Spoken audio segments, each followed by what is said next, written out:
wonder when are we going to participate in a marathon? I don't think I have that much energy to run. I wonder where the marathon runners get their energy. Do you know where does the human energy comes from? It's very hot here. Let us continue our jog at the lakeside. You're right. Let's go.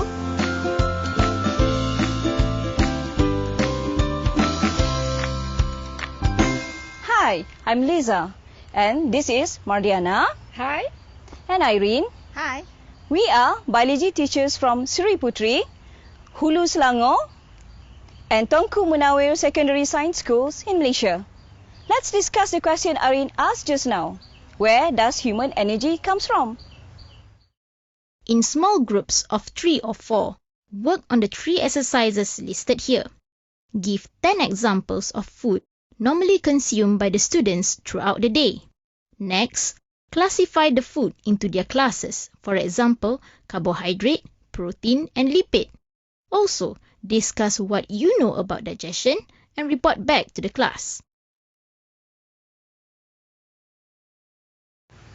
Where does human energy comes from? Humans obtain energy from 3 classes of food: carbohydrates, lipids, and proteins. Carbohydrates, lipids, and proteins are major food classes and serve as a fuel molecule for a human body. Carbohydrates are the body's main source of energy and are key fuel source for exercise and sport. Pasta, bread, rice, milk, potatoes, fruits, vegetables, cereals, and popcorn are all high in carbohydrates. Foods that are mostly protein include meat, fish, chicken, eggs, beans, and dairy products. Some examples of food that contain lipids are butter, oils, nuts, meat, fish, and some dairy products. The digestion or breaking down of foods into smaller pieces later occurs in the alimentary tract to become nutrient. Carbohydrates are easily digested and broken down into glucose, the most simple and common sugar found in the body. Proteins are digested into amino acid, while lipid is broken down into fatty acid and glycerol. The second middle section of the small intestine is a coil tube, which is thicker and more vascular than the ileum. It lies in the belly button area of the abdomen. It contains lots of smooth muscle, which rhythmically contracts and pushes food through the digestive tract. There are small finger-like projections in the wall of the jejunum called villi. These villi are covered with smaller projections called microvilli. The villi increase the surface area of the jejunum and allows much more absorption of nutrients in this part of the small intestine. Most of the food absorption is done in this part of the digestive tract.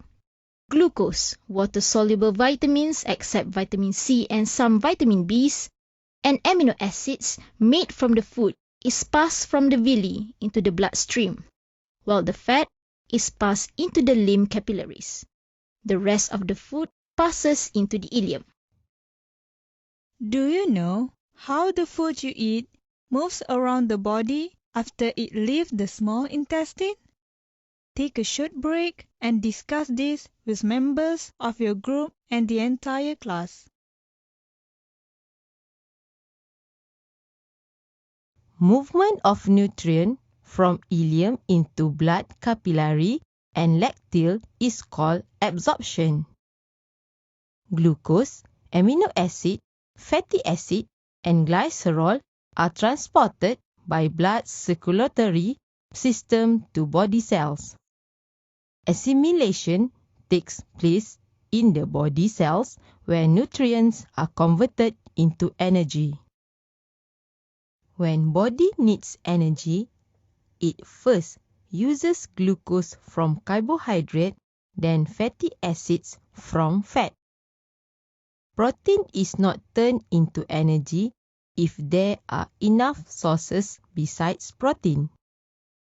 Carbohydrates digested at faster rate and offer a more continual and stable flow of energy.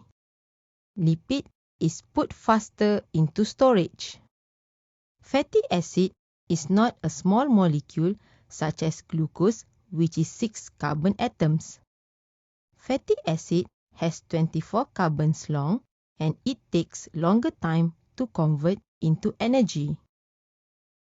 Even though you can get energy from protein, it is not the best choice. It takes longer time to turn protein into energy compared to carbohydrate and lipid. Besides carbon, hydrogen, and oxygen atoms, it has nitrogen atoms that need longer time to remove if body cells want to turn it into sugar and later into energy. Furthermore, proteins are needed to perform other functions such as muscle building, enzyme, and hormones.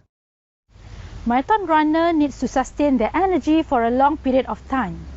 How the marathon runner gets their energy for a long distance running?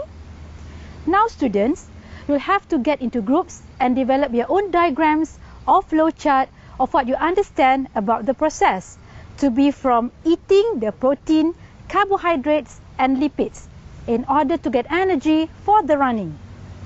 Have fun discussing and develop the diagram and flow chart. See you in a while.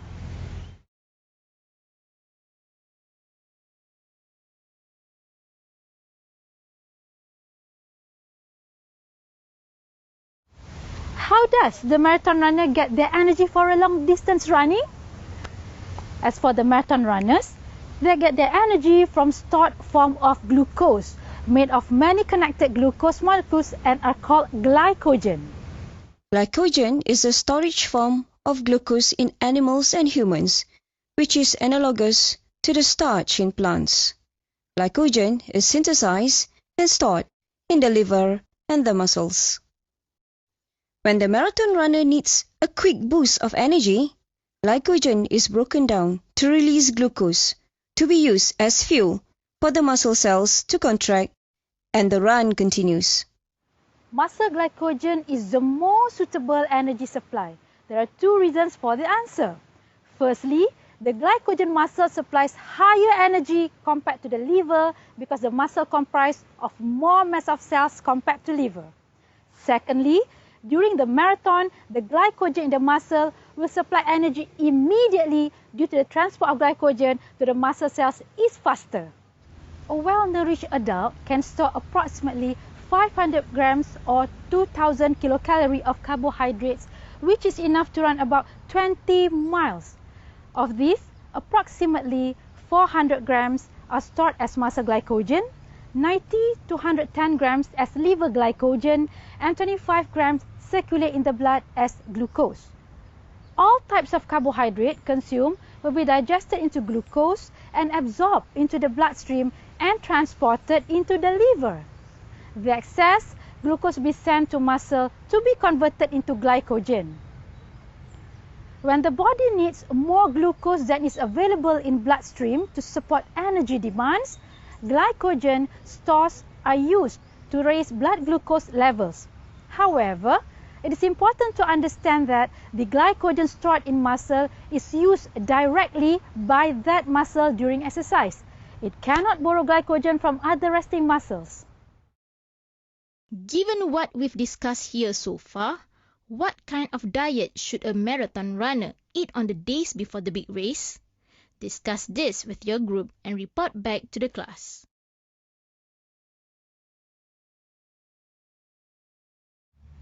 As for the marathon runners, they need to make sure that their glycogen are stored and fully topped up at the start line.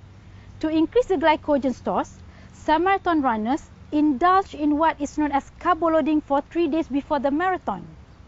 Carbo loading means increasing the intake of carbohydrates that will increase energy level and the further the runners can run. By loading on carbohydrates, the body will store reserves in the form of adenosine triphosphate or ATP. Carbohydrate loading takes advantage of carbohydrate metabolic process. This is where cellular respiration plays its part. Cellular respiration is the set of metabolic reactions and processes that take place in the cells of organisms to convert biochemical energy from nutrients into ATP. Meaning, when you eat a much larger percentage of carbohydrates than protein or fat, an abundance of ATP is produced. If it is not used, it is stored in the form of glycogen in the liver and muscle fibers. During extended running, the glycogen is released and converted to energy. To learn more about cellular respiration and ATP, I would suggest you to watch a Blossom video on ATP entitled Fuel of Life to gain prior knowledge on cellular respiration and ATP. You may want to watch the video in the class with your teacher and friends or at any convenient time by yourself. Please refer to this link.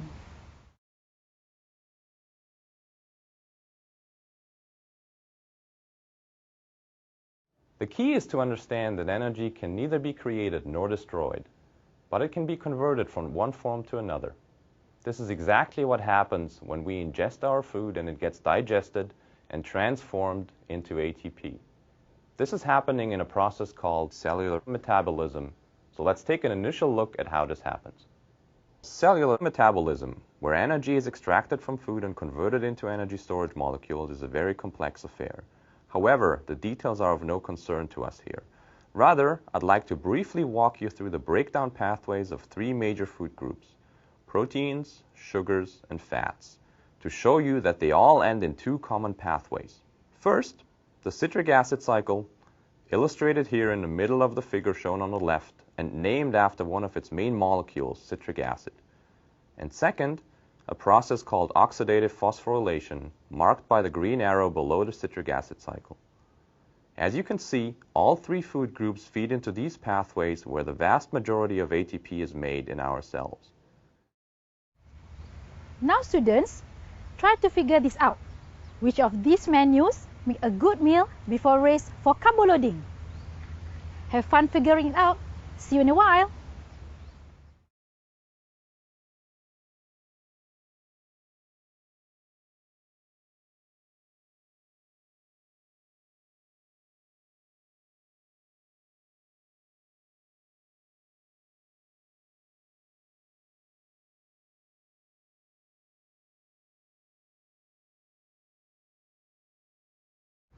Which of the previous menus make a good meal before race for carbo loading? Let's compare your answers. Menu 1 and 7 are the most suitable meal because it has high carbohydrate content for higher glycogen storage. Menu 2 and 4 are less suitable because it has higher protein content. Menu 3 and 6 are also less suitable because it contains less carbohydrate than menu 1 and 7.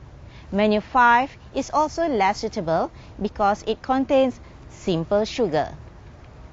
You need to make sure you are eating the right kind of carbohydrates for the race. On the race day, marathon runners eat light meals which are low on the glycemic index or GI.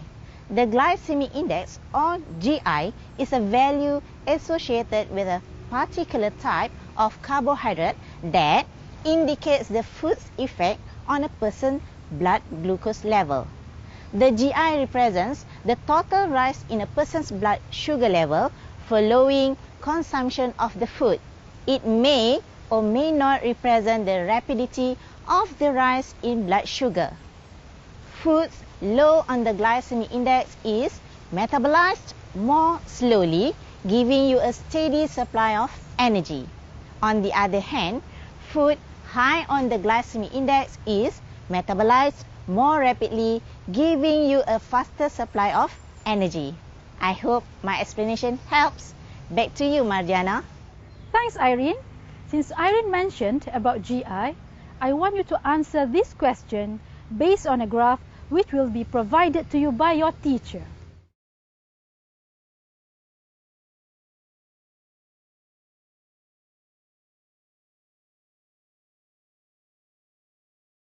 Will you be able to choose high GI food from the given data? Why food with high GI is not suitable to be eaten on the race day? Let us find out in the next activity.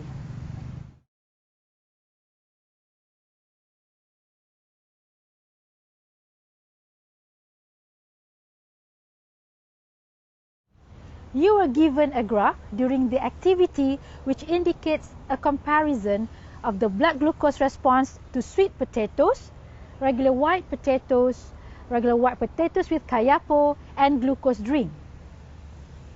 Based on the graph, you have been asked these questions. Will you be able to choose high GI food from the given data? Why food with high GI is not suitable to be eaten on the race day? The graph depicts that sweet potato flesh has the highest level of glucose in the blood in 30 minutes and has the fastest time to change carbohydrate into glucose. This indicates that sweet potato flesh has the highest GI. In the other hand, the white potato has lower GI than the sweet potato. This is because the white potato and the sweet potato has different starch and sugar content which affect the digestion rate. White potato has less sugar content than sweet potato. The glucose drink which acts as a control in this experiment really shows rapid increase in blood glucose level, since the drink contained only glucose content. High amount of glucose will provide boost of energy and then rapidly cleanse from the bloodstream. The energy supply suddenly depletes.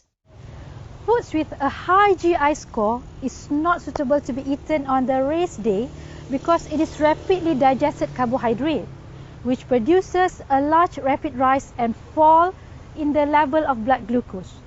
The runner will not be able to sustain the energy to finish the run.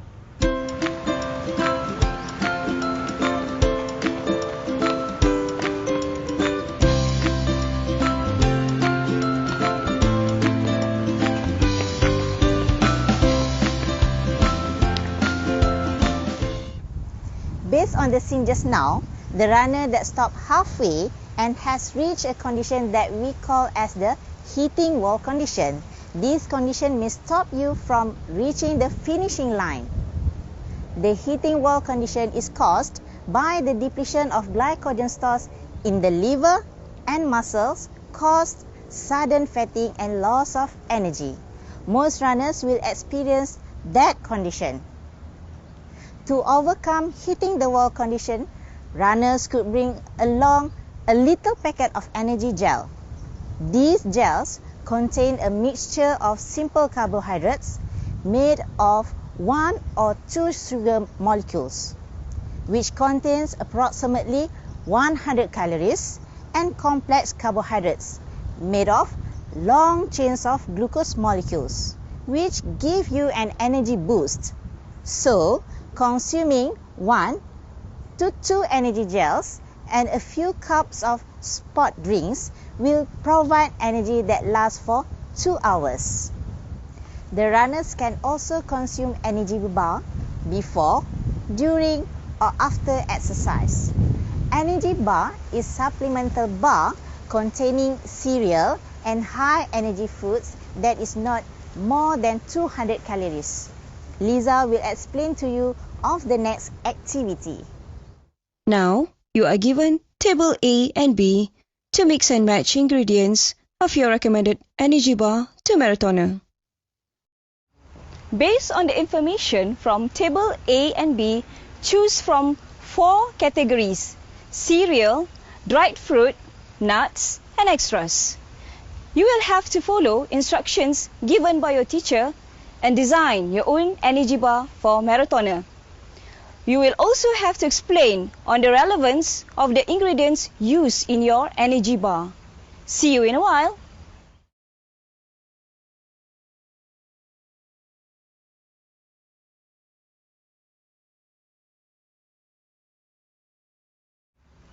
Good energy bar should contain 200 calories with 10 grams of protein, about 40 to 50 grams of carbohydrates, 2 to 6 grams of fat, and should not contain high sugar such as fructose corn syrup.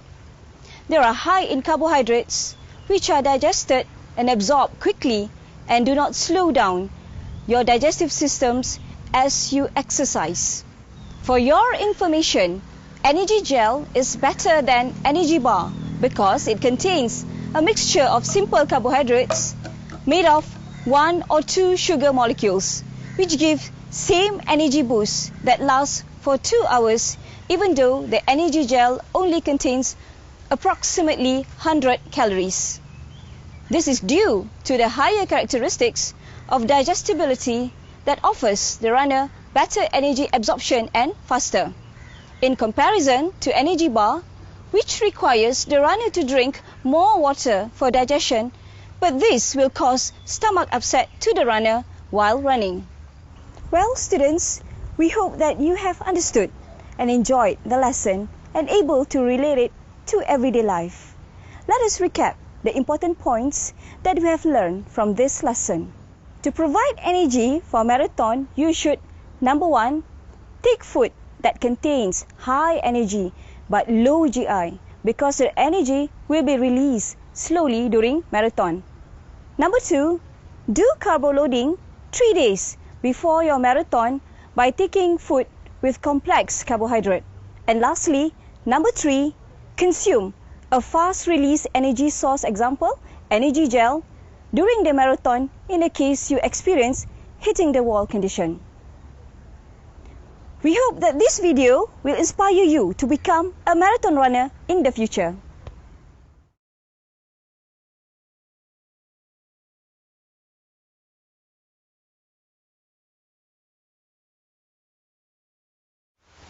Hi there! I hope this video will help our students to achieve their learning outcome, which are to understand where does the human energy come from, to understand how the marathon runners get their energy for a long distance running, to understand which menus make a good meal before race for carbo loading, to understand why food with high GI is not suitable to be eaten on the race day, and lastly, to understand hitting the wall condition and how to overcome it. In segment 1, students are encouraged to find information on where does the human energy comes from and how does the runner gets his or her energy during marathon. Students must have basic idea on 3 major food classes: carbohydrate, protein, and lipid. And teacher will ask these questions.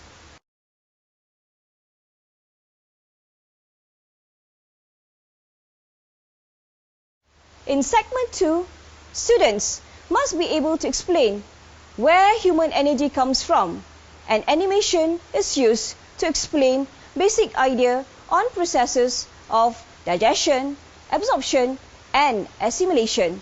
Students must be able to explain how energy supply is obtained during long distance run. In segment 3, students must be able to explain glycogen stored in the muscle is used as an energy supply. Students must be able to explain choice of suitable meal for given menu before race for carbo loading. In segment 4, students must be able to explain basic idea on foods with low glycemic index or GI.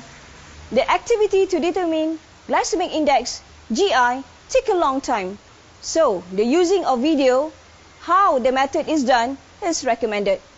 Students needs to relate between GI and the rate of blood glucose change.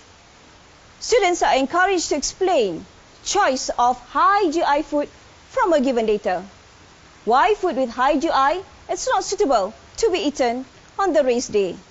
In segment 5, students must be able to explain how the consumption of energy bars during running to overcome hitting the wall condition.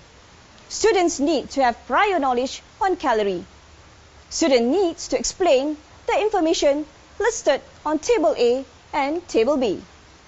Due to health and safety caution, you can encourage the students to make their own energy bar at home to make the lesson interesting. In segment 6, the information from Table A contain 4 categories of food that could make up a good energy bar, but in Table B, the information on calorie table is limited to certain food sample. To make the lesson more interesting, teachers could provide their student with more information on calorie of the food they are not mentioned in Table B, or encourage the student to find the information by themselves. We hope that you have enjoyed teaching your students to understand the lesson, and thank you for viewing this video.